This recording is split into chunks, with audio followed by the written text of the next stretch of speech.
Hello and welcome to Woman Thou Art. My name is Juliet Mtale. Now, Woman Thou Art is a program that features different women who share their real life experiences on different topics. Today in the studio we have Mrs. Christine Walia, who is a female entrepreneur into farming and of course impacting her community positively through her organic farming of strawberries and of course production of processed products. Madam Christine Walia, welcome to the program. Thank you very much. I'm happy to be here. Thank you. First things first, who is Christine Walia? Tell us about your background. Where did you grow up? My name is Christine Chamachinkumbi Walia. I was born and bred on the Copper Belt. I come from a family of 10. I'm the oldest of the 10, and I'm a mother of 4 and a grandmother of 2. So I grew up on the Copper Belt. I went to several primary schools on the Copper Belt. I went to several schools because my father worked for the mines, and we had the opportunity to move from one town to the other. So I did a couple of schools in primary. I ended up with Rivercross Primary School in Luansha, where I did my grade 5 to 7. Then from Rivercross School, I went to Fatima Girls School, where I did my secondary education from Form 1 then to Form 5. Oh, okay. Yeah. In your growing up, did you ever think you would be what you are now today? I'm actually a farmer who went into farming. Wow. By mistake, maybe. Wow. I went into an agricultural school from a background of, when we, in our days, when you finished your secondary education, you went into national service. So I went to Mansa National Service. We did a stint of military training for 6 months. After the end of 6 months, in fact, what used to happen is when you finish your grade 12, the last paper that you write, there were buses waiting for you. The buses took you to the military centers. So from my last paper at Fatima Girls Secondary School, we were shoved into a bus and driven to Mansa for military training.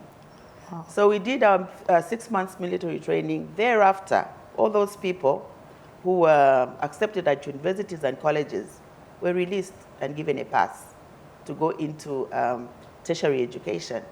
So the first application that I got was from an agricultural school, so I took it. So the passion wasn't there, but I think I built it over the years, especially after the training and my working experience. Well, you didn't, I'm looking at you and you didn't strike me as, that military personnel, former military personnel.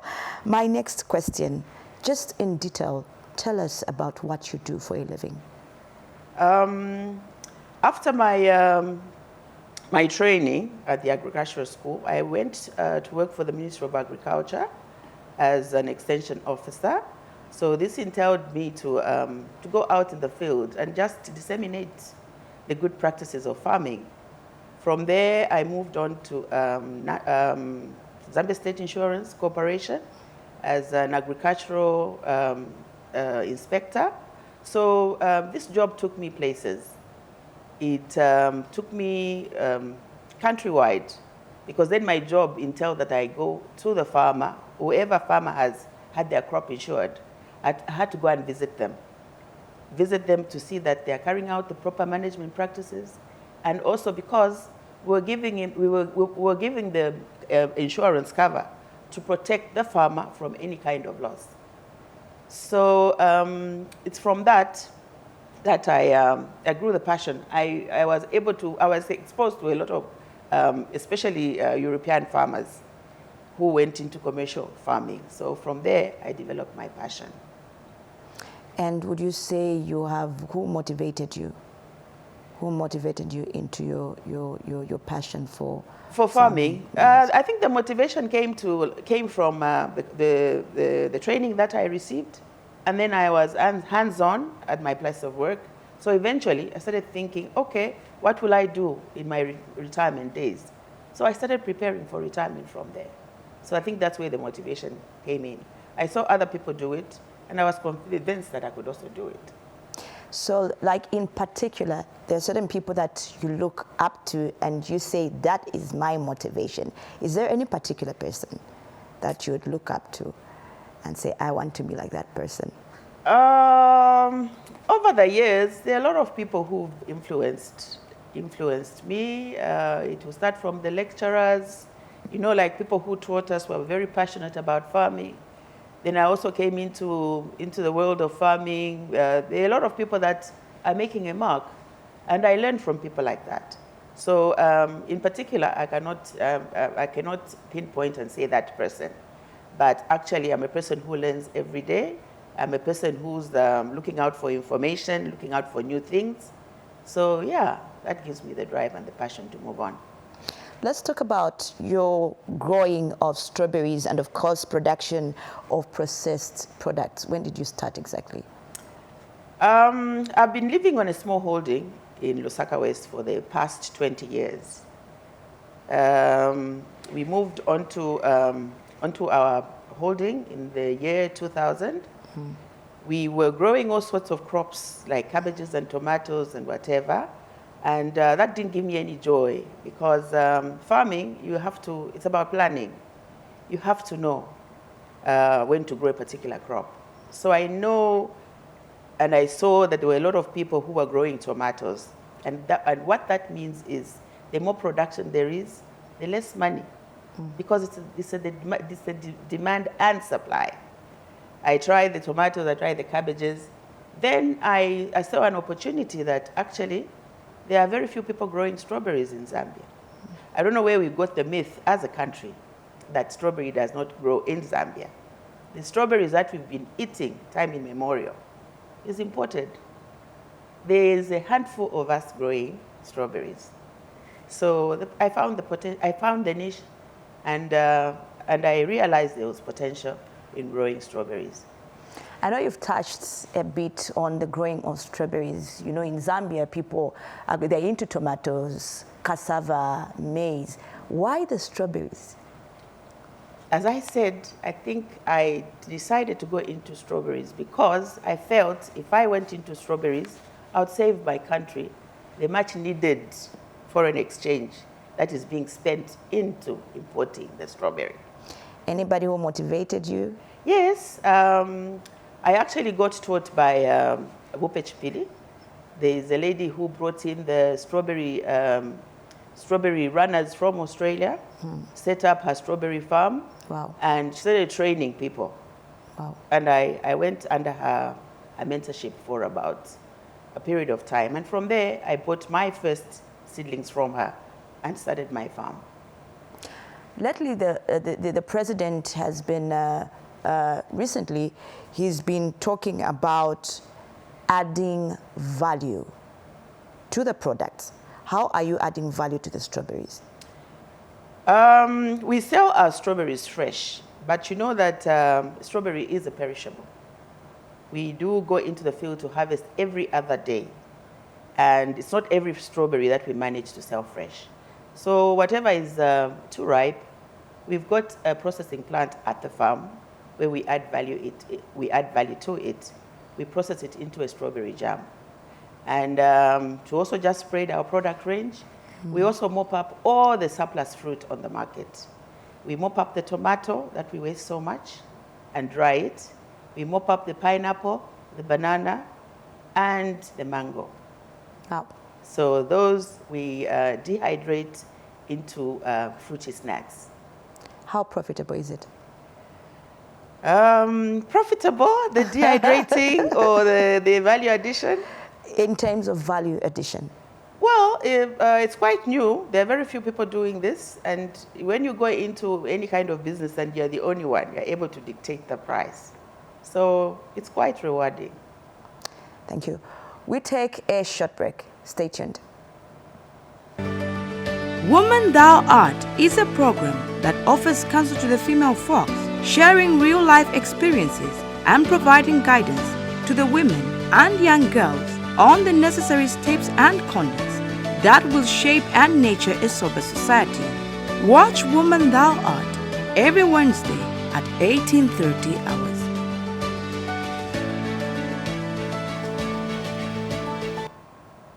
Welcome back. Just in case you just tuned in, you are watching Woman Thou Art, and on the program we have Mrs. Christine Walia, who is a female entrepreneur into farming, growing strawberries, and of course producing processed products. Let's talk about awards. You have won a lot. Just tell us about your awards.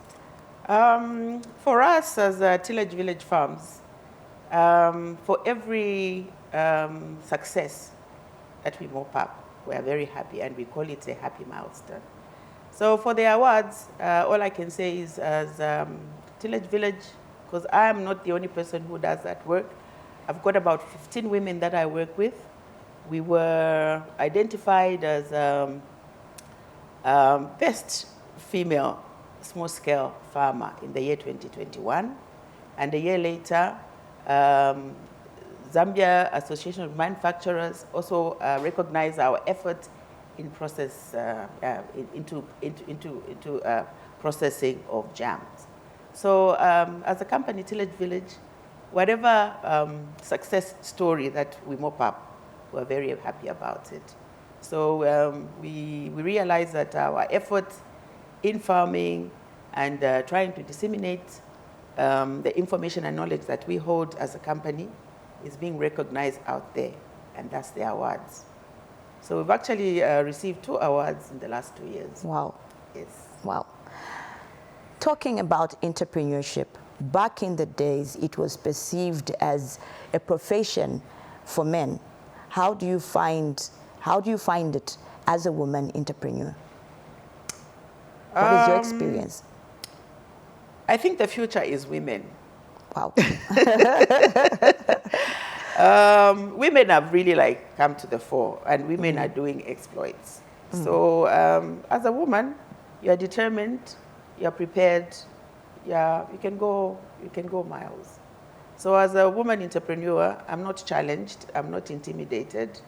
You do the correct things, you get the results. Wow. Any challenges experienced? I know you did experience challenges. Let's talk about the challenges. Farming, as a business, it could be challenging. You know, a lot of us want to go farming when we've retired. We want to go farming. Other people are actually farming remotely. You know, where they say, oh, no, it's rainy season, I'm sending money for you to plow the land. No, I'm sending money, buy the seed. Farming, you must be hands-on. If you're not hands-on, you're not on the farm, do not invest into it.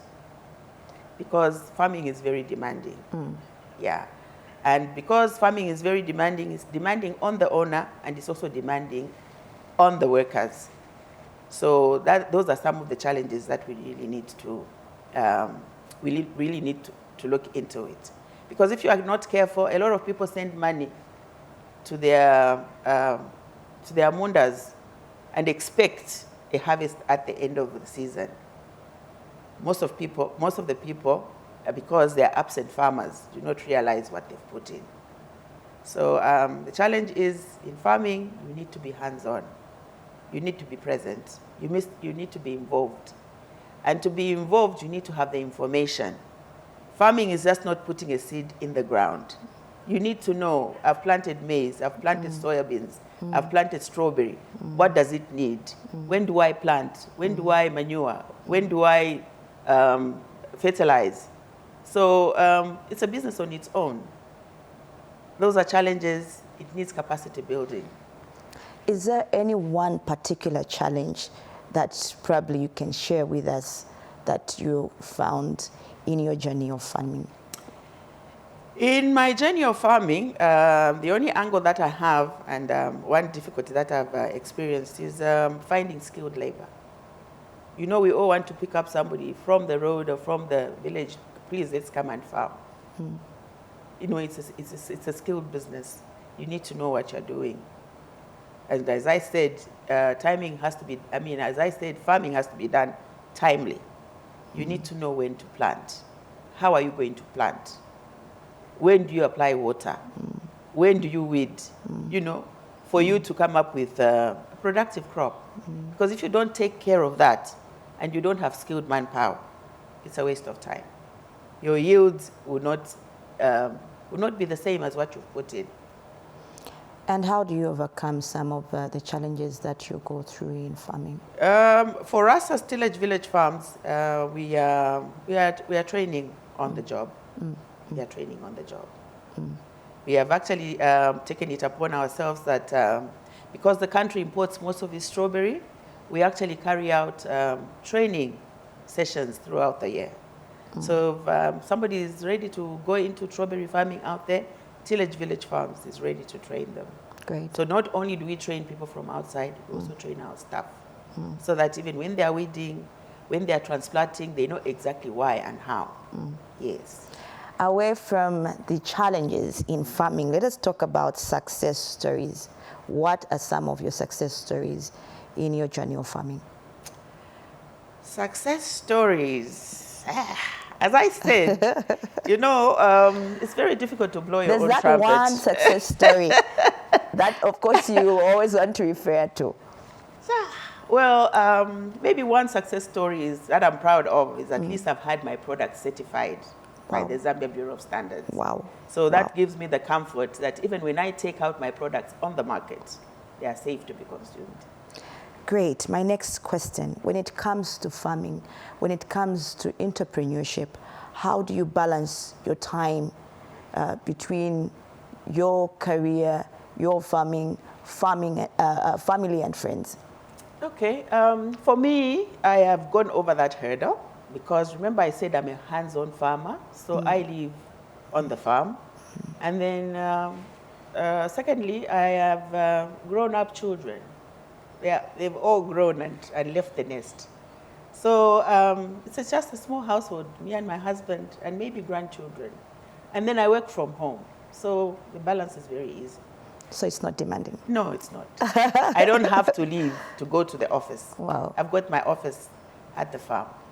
Okay. Yes. So apart from farming, is there anything that you're engaged into? Is there anything else that you're doing? As I said earlier, I train women to go into strawberry farming. Then I'm also involved in the inculcation of children in schools, say primary schools, as young as 3 years old. You know, as a country, we are not a country of farmers. Even in our homes, we encourage our children to be doctors, to be teachers, to be nurses. I've never seen or heard a parent who tell their children and say, I want you to be a farmer. Look at the kids going for Careers Day. All of them are in different gears, different uniforms. But it would be very rare that you see a kid who's dressed as a farmer. So my friends and I have incorporated a company called Innovate Ventures. So this company is actually inculcating children from the age of 3 to about 19 to just feel that it is okay, it is good to be a farmer. We want them to realize that there is potential in farming. There's money in farming. You know, as a country, we think that farming is for the poor. Farming is for people who have not excelled in school. But that's why we have agricultural schools. And I'm just happy to note that now, even all the agricultural schools are full. When I was training, I think we were just about 2 girls in my class. The rest were men. Yeah. So I think we are trying to work on the mindset change so that agriculture should be accepted as a profession just like any other. No. Yeah. So, and then not only that, I also belong to a group of Christian women entrepreneurs. We meet and pray together, capacity building, and talk anything that is going to push us forward from where we are to the next level, be it financial, spiritual. Yes, so that's what I do. I must say I'm one of those women. As a child, in my growing up, I must say I always thought farming is for the old people, for the retired. And now at least we're getting something from you. Okay, so Mrs. Bwalia, success is only success when somebody else is motivated, when somebody else is impacted. How many people are you impacting? I agree with that statement that you only become successful when other people sit under your shade. Here's a tree bearing fruit, and success cannot be quantified, but it's the number of people that are able to benefit from you. So, yeah, I think a lot of people are benefiting from what we are doing. Not only are we training to grow strawberry, we are also teaching the women to grow strawberry. We're inculcating the children into accepting agriculture as a way of life. I think that's it. So talking about inculcating, I'm interested in the children. Yes. Because I believe if farming is inculcated at an early age, I think we wouldn't have these issues of thinking farming is for the old people, farming is for the retired people. Yes. And I believe if it's done at an early stage, I think the better for our country, Zambia. Yes. My last question, what advice do you have for the young women, the young women who are watching this program and they feel they want to venture into farming? As I said, farming, you must have a passion for it. You cannot say because Mrs. Bwalia is farming, I'm also going into farming. You must have a passion for it. You also must be able to recognize a window to say, what is the problem? Like I recognize that we were importing strawberries. So why don't we grow it locally? Because if we grow it locally, it will be cheaper. It will be fresher. You know, it will have more nutrients. Doesn't have the lead time of travel from one country to the country. So you must have a passion to go into farming. You must be able to identify the problem. Don't just go farming because everybody else is doing cabbage, I'm also going to do cabbage. There's so many crops out there. Look for something that is unique. When you look for something that is unique, it will give you an idea of how you're going to add value to it. And when you add value to it, it will bring you the money. If you just go into farming of maize and everything else, which everybody is doing, the market is already saturated. So what difference are you going to make? Why would somebody come and buy off you and leave a farmer who's been farming for years? So if you're going to go into farming, please look at, you must have passion. It's a passion which will lead you from one step to the other. Then also, my other remark that I would like to say is, farming also has a cycle. It's got a life. You start with it, you grow it, it starts giving you a profit. At the end of it all, you must be able to leave it to somebody.